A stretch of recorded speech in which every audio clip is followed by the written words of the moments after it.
An exciting first round of the 2020 high school football playoffs is in the books, and now we head on to round two. Welcome into the Shelby County High School Football Show. My name is Alec Etheridge, the managing editor here at the Shelby County Reporter, and the opening week of the playoffs, perhaps one of the best that we've ever seen in Shelby County, and definitely the best in my 4 years here covering high school sports in the county. So that leads us into what should be an exciting second round of the postseason. Some huge matchups on the radar this Friday night for local teams, and just to have 5 teams advancing to the second round of the postseason is just unbelievable. For the first time since 1997 that 5 teams from Shelby County have made it to the second round of the playoffs. We've had 4 make it in 2005 and 2007, but no more than 4 in the last 23 years, and we break that streak this year, have 5 teams with big first-round victories that have advanced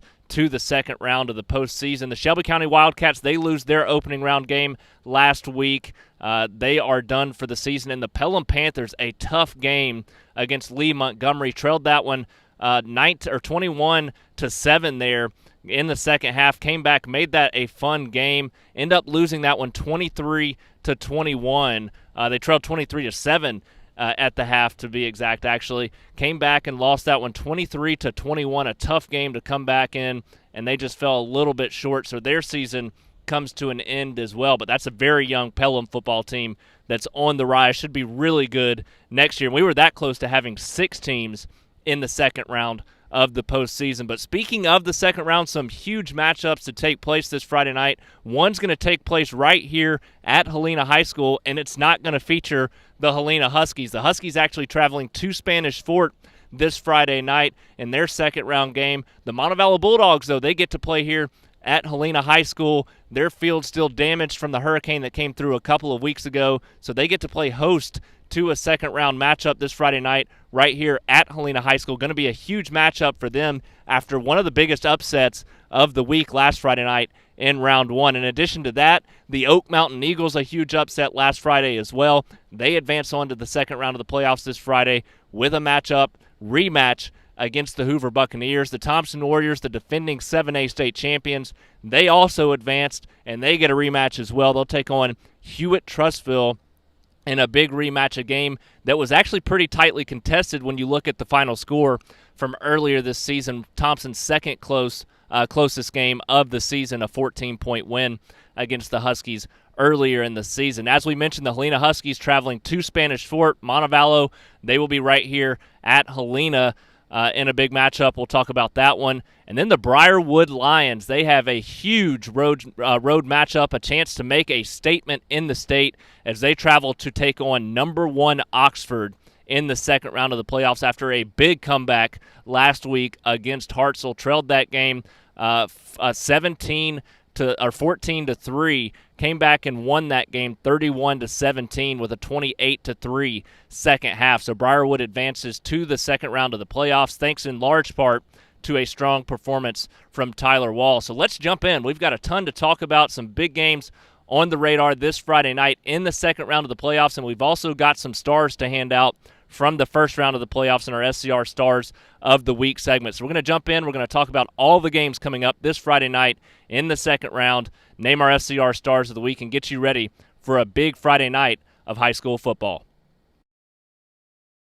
For the 4th consecutive year, the Thompson Warriors are in the quarterfinals of the Class 7A playoffs, and they're looking for their 4th consecutive trip to the semifinals with a big matchup this Friday night in a rematch against the Hewitt Trussville Huskies. For the second time this year, these two teams will meet, but this time around, a lot more on the line, the season on the line to be exact. And this go around, the Warriors get the Huskies on their home field. Last time in the regular season, Thompson had to travel out to Hewitt Trussville, picked up a 35-21 win, really took command of that game. It was a few explosive plays by Hewitt Trussville in the run game behind Armani Goodwin, Sean Jackson, a pretty strong run game that they've had throughout the season. They were able to bust off a few big plays on the ground, but other than that, Thompson played one of their most complete games of the season. They've been a little bit inconsistent defensively early in the season, really played great defense other than 3-4 explosive plays that they gave up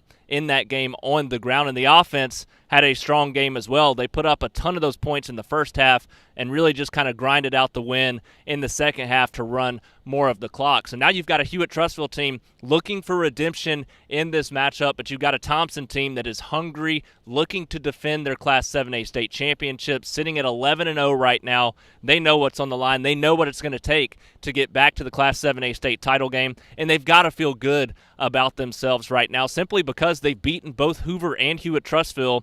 Thompson sits at number 1 in the standings. Those two teams sit at number 2 and number 3 in the Class 7A standings. So you've got a Thompson team that has taken on one of the most difficult schedules and sits undefeated. In addition to beating those two top 3 teams, they've also beaten number 1 Oxford in Class 6A and number 2 Mountain Brook in Class 6A. So this is a Thompson team that's taken on the best, and they've proved they can win those big games. This week, they're going to have another chance to prove it, and in a bigger situation than they've had to the rest of the season. And we've seen them at times face some adversity later in the season. Hewitt-Trussville, Spain Park, Hoover, all played them close at times throughout those games, but Thompson really found their groove, was able to pull away and just drift to comfortable victories at the end by running the clock in the second half. And that's what you're going to want to happen again in this matchup. You're going to want a fast start on the offensive side of the football. And when you look at that offense that they've got, one of the best in the state, if not the best in the state, possibly one of the best in the country, led by junior quarterback Connor Harrell, who's just burst onto the scene this year. 3,000-plus yards passing, dominant at the position. And a big reason for that, he's got a solid offensive line, obviously, but look at the weapons he's got to take advantage of. You look at guys like Ryan Peppins, who's really stepped up and been one of the breakout players this year because of his speed at the receiver position. And then you've got J.B. Mitchell, a big downfield threat at receiver. Trey Roberson, another downfield threat, a guy that can make plays after the catch. And then you've got Sam Reynolds, and then you've got Jarrett Crockett, who was injured throughout a portion of the season, but has really come along late in the year with his health. Was going to be around 1,000-yard back regardless, and now the last few weeks really regaining that strength in his health. Had a big game last week in the first round of the playoffs with 100-plus rushing yards. I expect him to be big and take a lot of that pressure off of Harrell as well. But that offense just so dominant, and when you look at it from a defensive standpoint, trying to prepare for that offense, that's what's difficult, because you look across the field, and at the high school level, it's just so difficult to have somebody to match up with arguably a Division I player, future Division I player at every position there on the defensive side. So for Hewitt-Trussville in this game, that's going to be their biggest challenge, is finding people to match up with that difficult Thompson offense. Now, this is a Hewitt-Trussville offense that is built to upset the Warriors. That's what they have to rely on. They have to control the tempo of this game and find the open seams in the run game. You look at Armani Goodwin, a guy that's been one of the best running backs in the state for the last couple of years. He's going to look for a big game in this one, as well as Sean Jackson. Those are two guys that both had explosive plays against Thompson in the first matchup this season.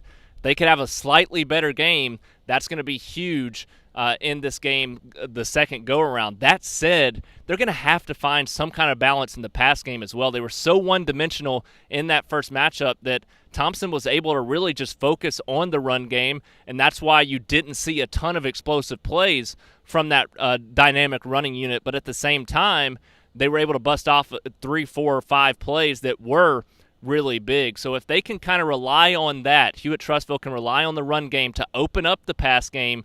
That's going to be key. They've got to find ways to make some big plays in the pass game if they want to upset the number one team. You're not going to go in and be one-dimensional against Thompson and come out with a victory. So they're too talented on that defensive side of the ball. You look at what both of these teams are doing so far this season. Thompson averaging 43.7 points per game and giving up just 14.9 points per game. Hewitt-Trussville, they're averaging 35 points per game and giving up 17.6 points per game. And in that first matchup, Thompson scored 35 points, probably could have gotten closer to 49 points had they not tried to run the clock more in the second half. Had some chances to score again in the half, but just couldn't make any big plays.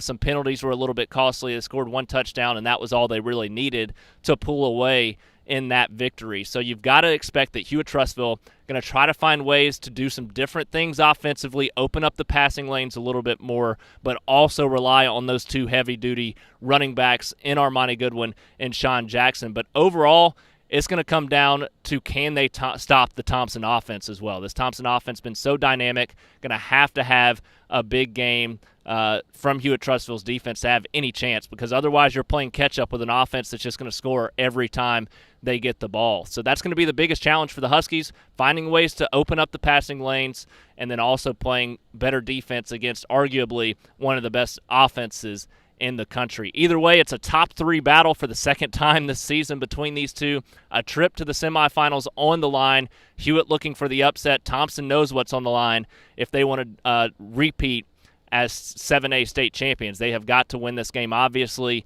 and they know what the effort's got to be in order to do that, not just this week, but every week of the postseason moving forward, including in the semifinals and the state championship. So a big week for the Thompson Warriors as they look to defend their Class 7A state championship.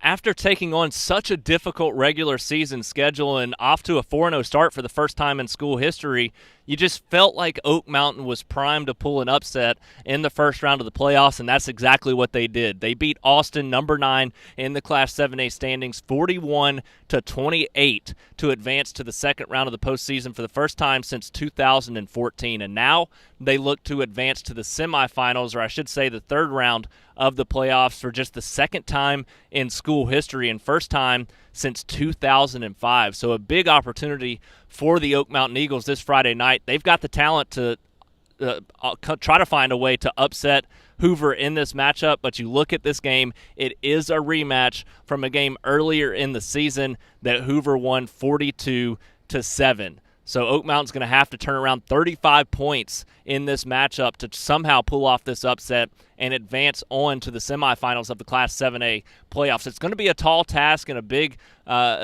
opportunity nonetheless for the Eagles, who have really, like I said, they've played such a difficult schedule. They came into the season not scared of anybody. Whether they were going to be able to beat teams, that was up to them, but they felt like they could compete with every team that they faced this year. They weren't as scared with some older players of the Thompsons, Hoovers, and Hewitts, and it showed at times this season. Now, against those three teams, they struggled in the regular season, but we also saw them turn a page, I feel like, in the Clay Chalkville game at the end of the year. That was a 6A team in Clay Chalkville, and Oak Mountain loses that game 21-14, but it was a top 10 Clay Chalkville team, one that's going to compete for the 6A title this year. And when you look at what Oak Mountain was able to do, they had a couple of explosive plays on offense, but more importantly, the defense really stepped up and made some big plays to keep them in that game. Now, they lose it, but I think that gave them some confidence and a determination going into that first-round matchup with Austin. And you look at that game, they fell behind 14-0, but they weren't scared. They didn't shy away from the moment. They were able to score. They went up 24-14 with 24 unanswered points there, and in large part thanks to Evan Smith, who had a 300-yard-plus rushing performance from the quarterback position.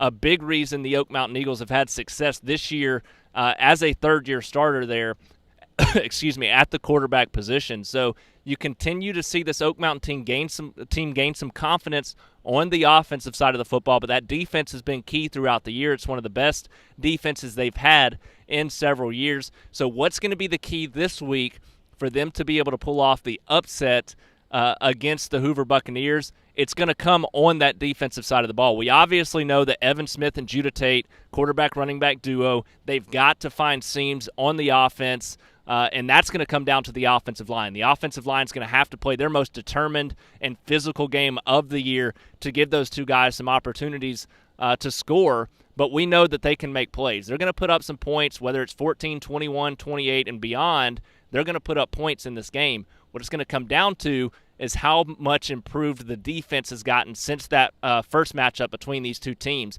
In that first matchup, Hoover threw for more than 300 yards and had more than 400 yards of total offense. So they've got to play better pass defense to have any sort of chance in this game. And the scary thing is Hoover's arguably a better running team this year. So not only do you have to find a way to shut down the pass game this go around, But if you do that, they're probably going to try to find a way to be successful running the ball. You've got to shut that down as well. So that's what's going to be the difficult responsibility for Oak Mountain and the defense this Friday night. They've got to find a way to improve on that side of the ball to have any shot in this game, because Oak Mountain's offense is talented and they can score some points, but at the same time, going up against such a physical Hoover team, scoring like you do against other teams is probably not going to happen in this matchup. They may get to 21, 28, somewhere in that range, which would be a huge improvement on that side of the ball from their first go-around in this matchup, but Hoover could easily put up 35, 42, 49 points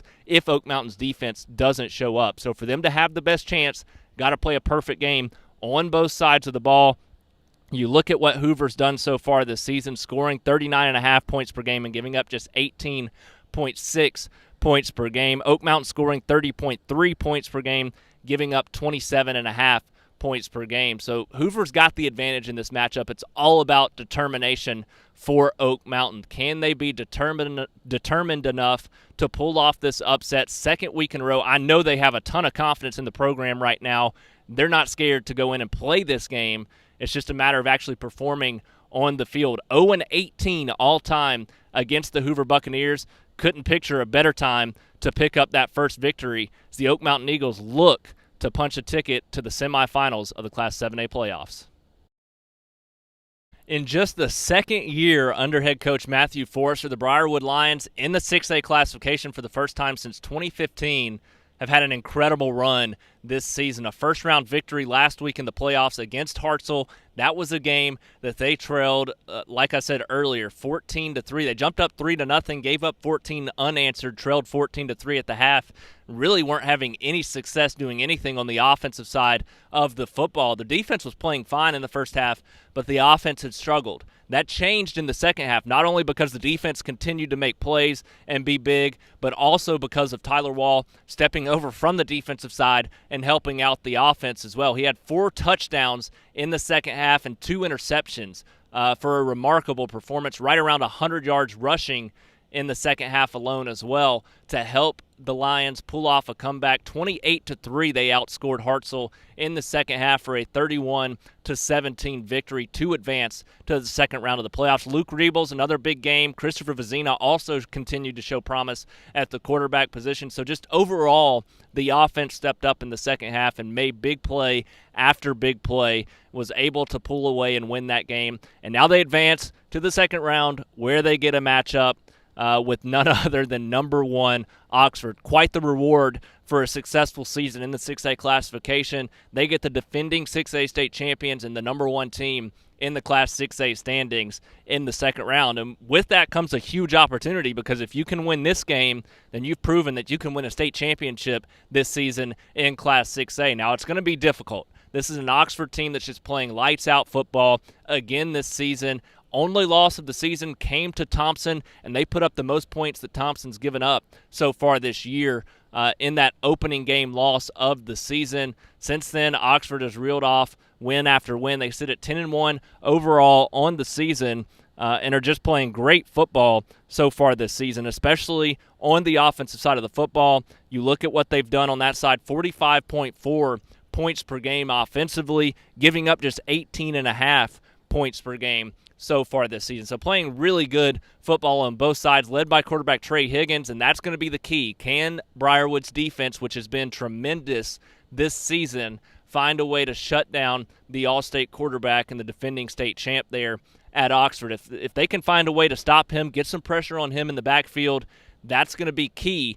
And Briarwood's got the tools to do it. Briarwood's tackled some pretty good offenses so far this year. They've taken on a couple of 7A opponents. They've played a difficult 6A schedule, but they haven't seen an offense like this, and that's going to be the key. Can they take down arguably the best offense in the 6A classification? And you look at what Oxford's done, they haven't faced a defense quite like this yet this season. Now, Thompson's defense at the 7A level, the most difficult that they faced, probably a little bit better than Briarwood's, but you look overall at what Briarwood does good, and it's really manage how the game is run.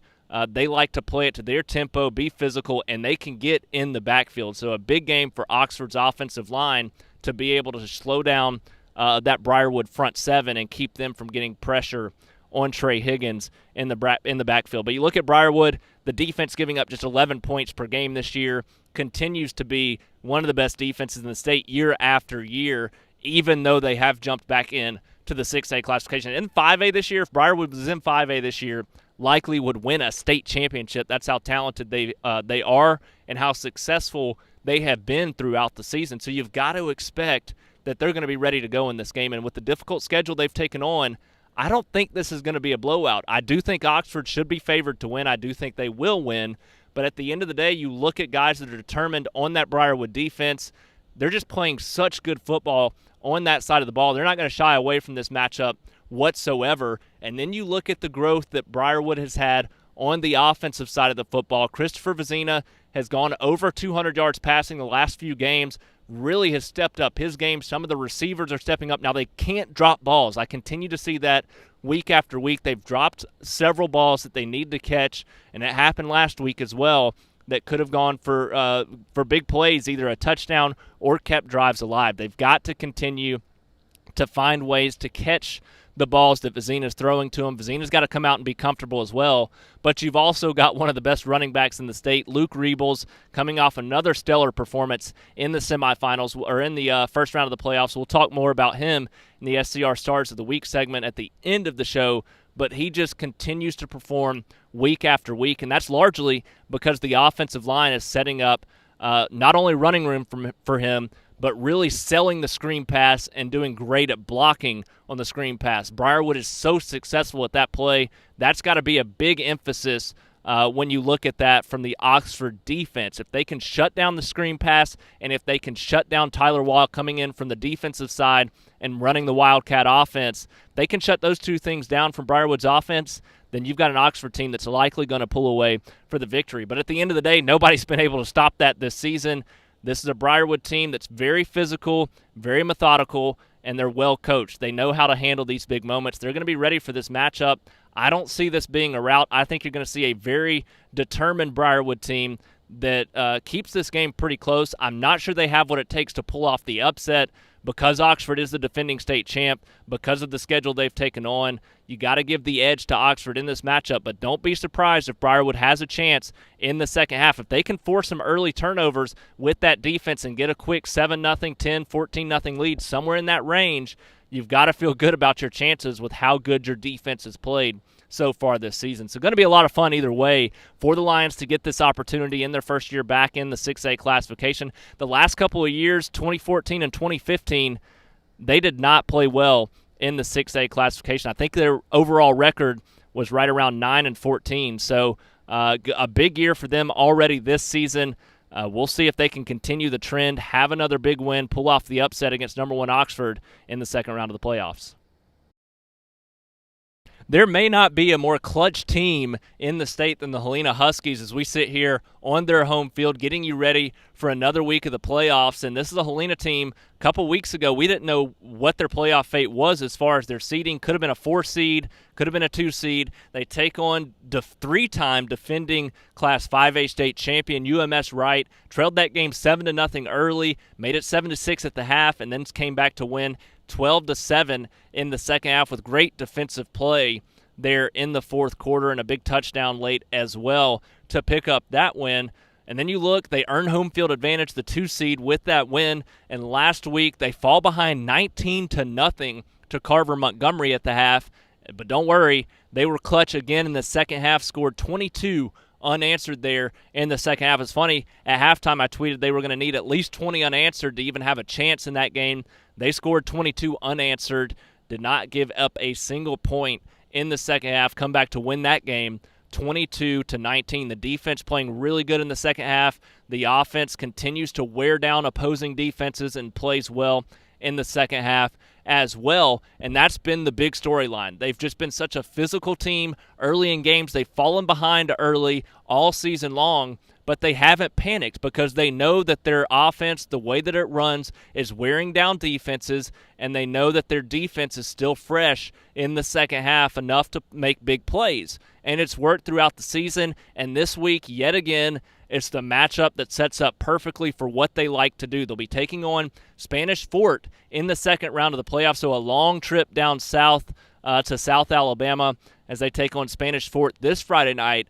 But this is a team that likes to play the same kind of game as Helena. You look at what Spanish Fort has done so far this season, scoring 24.4 points per game, so not lighting things up on the scoreboard. Their defense, however, is what's shined, giving up 14.5 points per game. It's a team that scored 28 or less in 6 games this season, and they beat McAdory just 26-13 last week. So I think Helena's a better team than McAdory. I don't think you'll see Helena give up a ton more points than that, and I think the offense could easily hover between 14 and 28 points. So it's going to be a very similar game. You've got to expect that Helena's got another big chance to pull off the upset, and it's because this plays right into their hands. It's the exact same thing I've said the last couple of weeks. This is a low-scoring offense they're taking on and a good defense they're taking on, but it's the same story for the Helena Huskies, a team that wants to come in and control things offensively with their ground game. Marquise Johnson and Kobe Hughes running the football, being physical and wearing down the defense in the first half, and then coming out and imposing their will in the second half to finally score some points. I expect that to be the case again this week. They've been fresh. They're healthy. I expect them to continue to do that this week. And then you look at what this defense has done. You look at Helena in general this season. It's been an interesting season. They come into the season, they lose 30 seniors off of last year's team that was one of the best in school history. The number 1 seed, win the region championship, and they lose in the first round of the playoffs. So they were determined to get back, win a playoff game this year, and they've done that. But you also look at the way this season has unfolded. Started out 1-2. They gave up 27 and 28 in losses to Chelsea and Wetumpka. Still not a ton of points they gave up because the offense has struggled, though. They weren't able to win those games early in the season. They bounced back with a win after that, and then they had to have 3 weeks where they set out. They canceled 2 games, one of which was a region matchup with Pelham, and then they had a game canceled against them, Chilton County, another region matchup. So that was 3 consecutive weeks of not playing football, but they bounced back with 4 consecutive wins after that. You look at the way this team has played since then, and it's largely because they had such a long gap and a long break. They're so fresh and healthy, but this defense, not only has the team won 4 in a row and 5 total since those 2 losses, but the defense has given up 19 or less in all 5 of those games and in 6 of their 8 head-to-head games so far this season, giving up 28 or less in every game of the season. Those 2 games they lost were very tight battles. They lose 28-22 and 27-23, so by 6 points or less in both matchups. This is going to be a very similar game to what we've seen the last couple of weeks and to what we saw in those 2 losses. It's going to be a tight game. Helena's going to have their chances. They're not going to get blown off the football field with the way that they play. They're going to churn the clock with their offense, be physical, and then the defense is going to come out and continue to play good football. And against a Spanish Fort team that's not lighting up the scoreboard, I would expect Helena to have success in this game. Honestly, would not be surprised if they pull off the upset, if they can advance to the quarterfinals of the playoffs. It's obviously going to take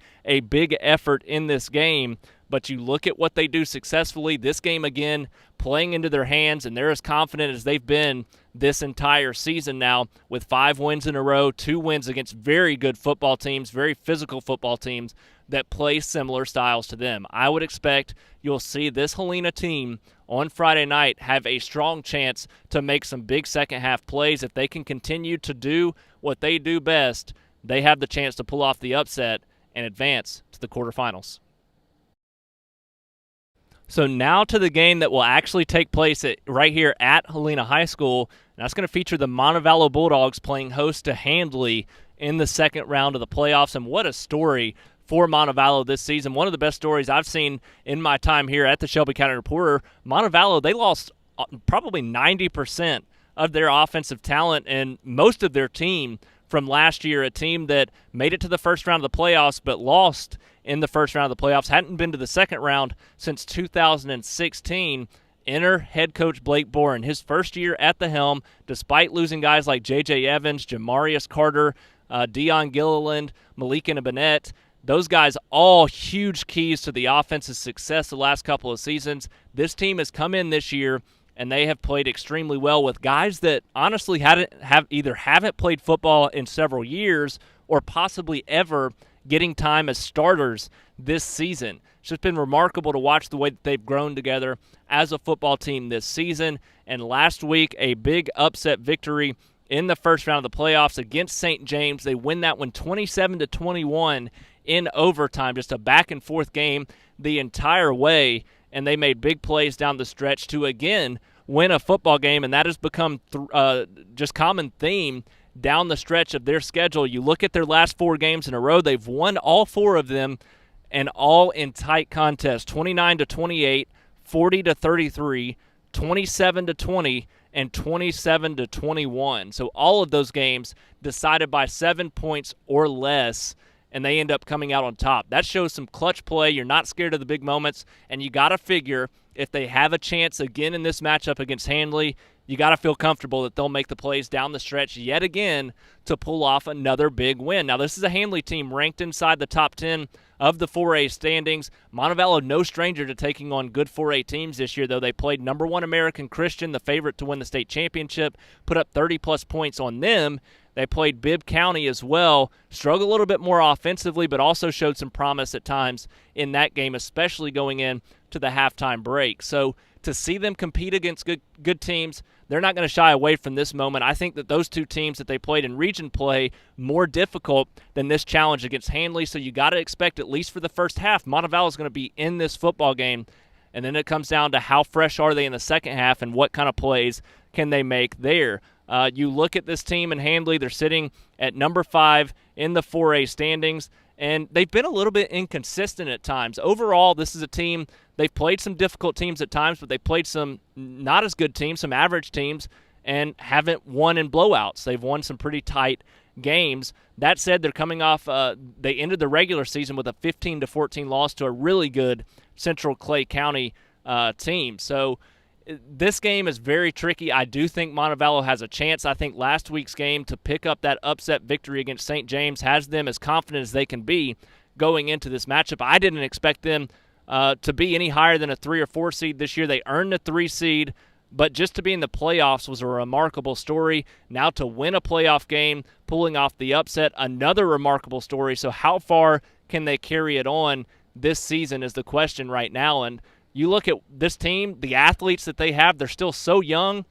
In a couple of years, this could be a state championship level Montevallo football team. Right now, they're so young, you just don't know what you're going to get in this matchup. But we've seen them play so well in big games and in close games down the stretch. You got to feel like they at least have a chance to pull off another upset this week. They're confident. They've got a head coach that believes in them and has them playing their best football of the season. And to see where they've come from the beginning of the season to now, this is a team, like I said, started out with so many young players, inexperienced players, and now they're experienced. They know what to expect. They're going to be ready for this game. They're going to be ready to try to pull off another upset. Wouldn't be surprised if it happens. The way this team has played football this year, going to be a tall task to ask for, but this is a Montevallo team. Wouldn't be surprised to see them play another week.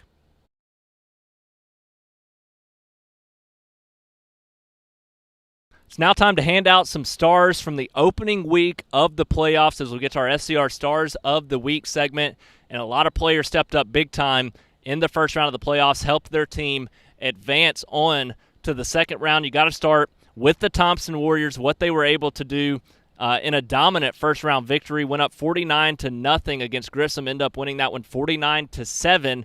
Jarrett Crockett was big in that game, had a very big game on the ground, 17 carries for 121 yards and 3 touchdown runs. Also had 26 yards receiving with another touchdown. And you look at overall, Thompson's offense, the majority of their production came in the first half. So that was most of that from Jarrett Crockett came in the first half. A very strong game for him. If he continues to get going throughout the postseason, you look at the rest of that offense, and they are going to be very dangerous and dynamic, and that makes this team even scarier than they already are. You look at the passing game, Connor Harrell, another big game, didn't have to do a ton in this game. Most of his production in the first half, had 183 yards passing and 2 touchdowns on 9 of 12 passing in the game.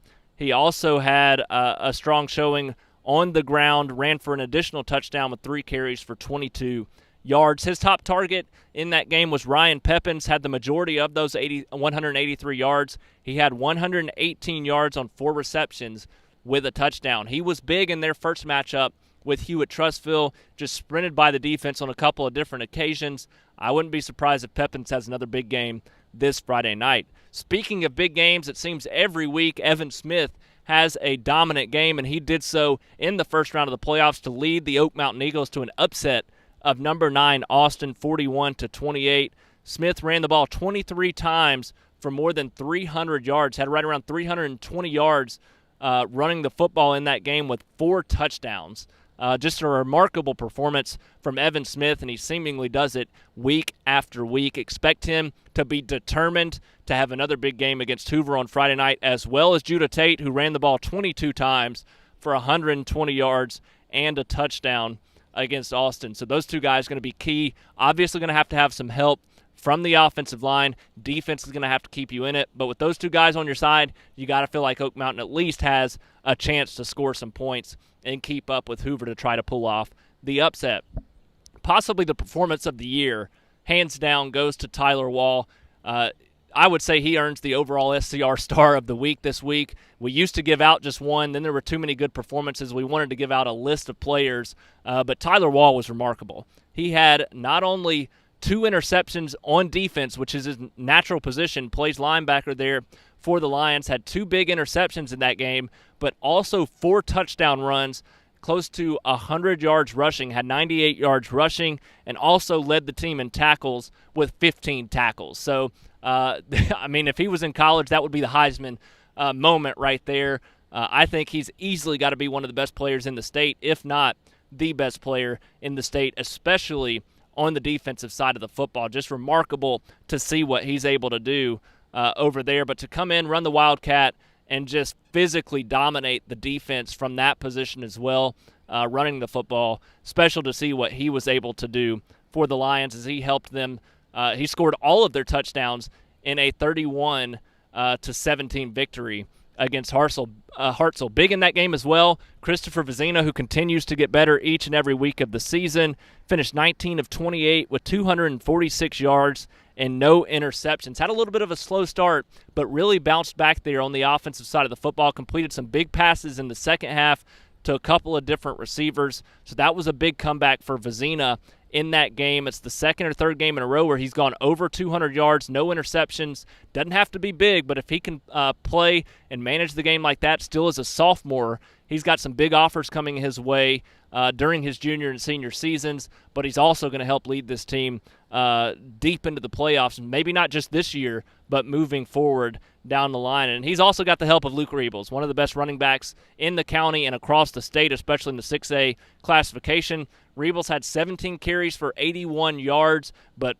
also 8 receptions for 100 yards in that game. So another performance right around 200 all-purpose yards. I would expect him to have a big game against Oxford as well.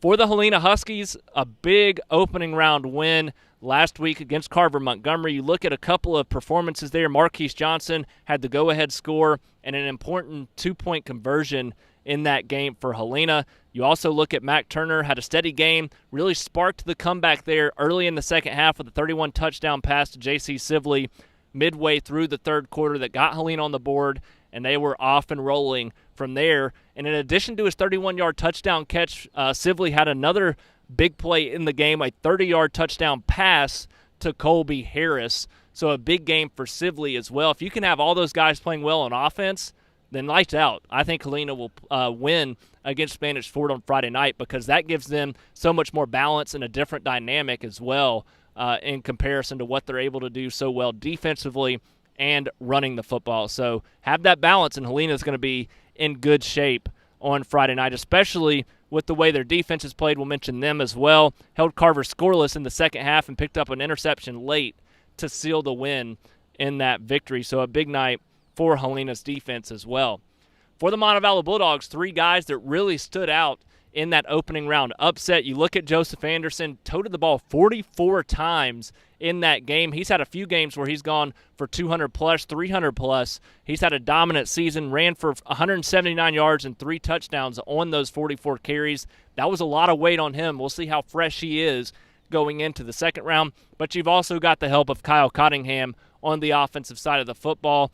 You look at his performance, 11 catches for 162 yards and a touchdown, but he also plays strong defense. Coming off a 3-interception game a couple of weeks ago, he added 5 tackles and an interception in that first-round win as well. And Cole Dennis for the Montevallo defense played well. Also had 7 tackles, including 2 sacks and a big late tackle to help preserve the 27-21 victory. So a dominant showing for Cole Dennis there for the Montevallo Bulldogs as well. That does it for all of our SCR Stars of the week from round 1 of the playoffs.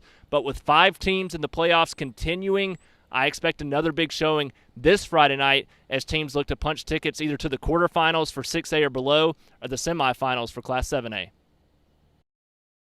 That's going to do it for this week's Shelby County High School football show. As always, I appreciate all of you for tuning in because it's going to be an exciting night of high school football this Friday night, perhaps one of the most exciting we've had in the county's history. Just the first time since 1997 that we've had 5 teams in the second round of the playoffs. Got to feel good about at least one of those teams, if not more, advancing on to the next round of the postseason. Thompson still remains the heavy favorite in Class 7A, a big matchup and a top 3 battle for them against Hewitt, Trussville. Briarwood traveling to take on number 1 Oxford. Oak Mountain traveling to take on number 2 Hoover.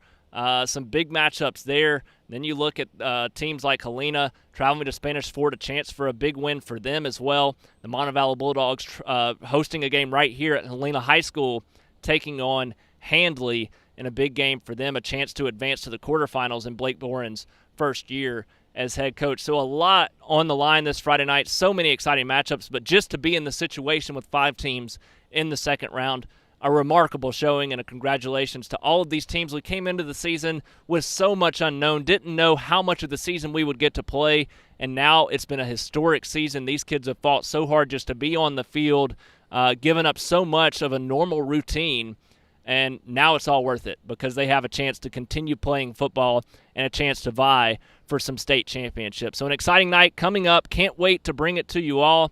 I will see you all from Facebook Live before the game. We'll have an early pregame show, hopefully around 5 or 5:30 this Friday night, so we can get it all in and talk about all of the exciting action to take place. I'll see you all then. Until then, hope you enjoy the rest of your week and get excited for a big night of high school football.